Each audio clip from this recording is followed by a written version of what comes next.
Hello, my name is Stephen Wallpe from Benton County, Indiana, and we farm around 2,000 acres of ground.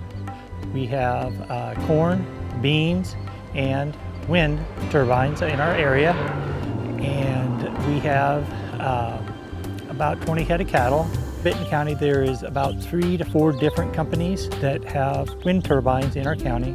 There is about 12 to 1,500 different wind turbines in the county. Each farmer had an opportunity to either participate in the program or to sit out. And the ones who sit out, they still basically have to see the wind turbines because they stand around 300 feet tall. The company, they came in and they leased the ground from the farmers. They give them an amount depending on the size of generator that is on the wind turbine. One of the neat things about the wind turbines and stuff is that people think they're all facing the same direction, but they can rotate up to 3 times in one direction, and then the blades can also rotate into a neutral position so that they don't collect winds. Like if we have a storm, they can aim the wind turbines, the blades and stuff into the storm so they stop. On the average, they can start to turn, the wind turbines can start to turn between 3 to 5 miles an hour. That's the minimum amount they need to get them to going and stuff. And then at the height that they are, around 250, 300 feet tall, they easily can get that through here because we're in one of the most windiest parts of Indiana and stuff, sitting here on top of what's called the Fowler Ridge. It was really neat to watch them when they build them, and when they put them together, they could hold up the windmill, the blades, they would hold the blades, the top 2 blades, when they put that on thing, it looked like a cross. So it was a little bit spiritual. They had the top 2 out and then the bottom one, and it was really neat to watch them putting them together with the cranes and stuff. It was a bit of a headache when they was doing it. It was like living in a construction zone because we had in front of our house, we went from very little traffic to being on one of the main thoroughfares for the lay down yard and for them to come in. One of the things that some people think that we as a farmer, that we're able to run an extension cord out to the windmill and we get power from the windmill. We do not receive any power from the windmill. Our power goes to the East Coast.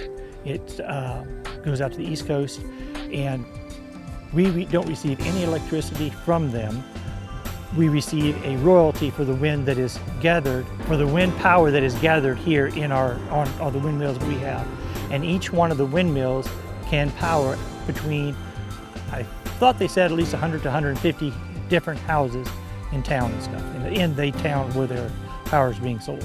Some of the windmills and stuff aren't moving right now, and the reason either they aren't moving is either they're scheduled for maintenance or they are down for some other reason that we don't know, but most of the time it's maintenance if they're not moving. Or they don't have the power being sold is mainly the thing, because they don't want to run them if they don't need to. If they got the power sold, they're going to keep them all working and stuff.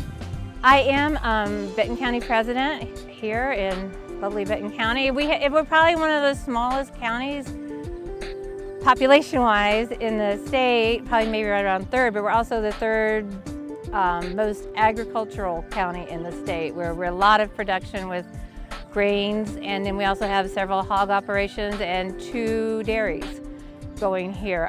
So we are small but mighty, that's what I like to say. We have a small board, it's a young board, and we're enthusiastic. We try to get the community involved. We visit the State House, we work with the 4-H kids, we also work with FFA, and we try to really help. We work closely with the Soil and Water Department for better use of land and stewardship. So we have a lot of ground to cover, but that's what we do with Farm Bureau. We really try to make the land better, be open for the farmers, and educate the kids and the people who move into Benton County on farming. It's surprising how much people who live here don't really know what goes on inside our county and on our farms.